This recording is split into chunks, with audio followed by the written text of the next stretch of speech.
Le 11 août 1960, le Tchad, l'ancienne colonie modèle de l'Afrique équatoriale française, accède à l'indépendance. François Tombalbaye, qui s'est imposé à la tête du Conseil des ministres du pays autonome un an auparavant et a exilé ses rivaux, devient le président. Mais sa dérive autoritaire et l'accaparement du pouvoir par les élites chrétiennes du Sud au détriment du Nord musulman mènent irrémédiablement le pays vers la guerre civile.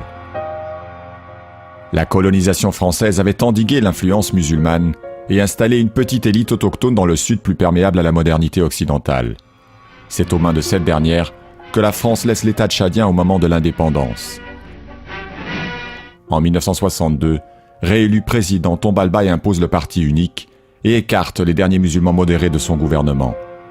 3 ans plus tard, face aux abus de l'administration sudiste, les populations à majorité musulmane du Nord se révoltent et contribuent à la naissance de la guérilla du Front de libération nationale du Tchad, le Frolina.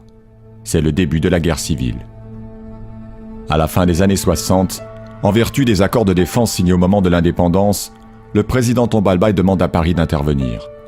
Les troupes françaises, qui n'ont jamais vraiment quitté le Tchad, s'investissent alors dans la lutte contre la guérilla, qui reçoit bientôt le soutien de la Libye.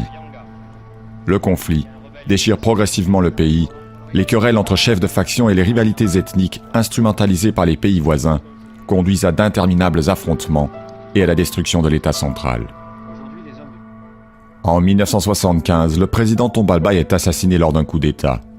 Le général Félix Maloum, qui lui succède, tente alors d'apaiser le conflit en nommant le nordiste Hissène Habré Premier ministre. Mais les tentatives de réconciliation et de médiations internationales tournent court, et en 1979, lors de la bataille de N'Djamena, les nordistes s'emparent définitivement du pouvoir. Devenu enjeu de la guerre froide, le Tchad s'enfonce toujours plus dans les guerres intestines, les troupes françaises intervenant régulièrement pour contenir les factions qui menacent le pouvoir ou pour repousser les invasions libyennes.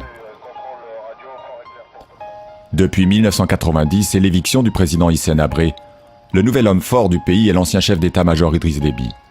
Il bénéficie lui aussi du soutien de la France, alors que N'Djamena est sous la menace d'incursions rebelles plus ou moins soutenues par le Soudan, en liaison avec le conflit du Darfour.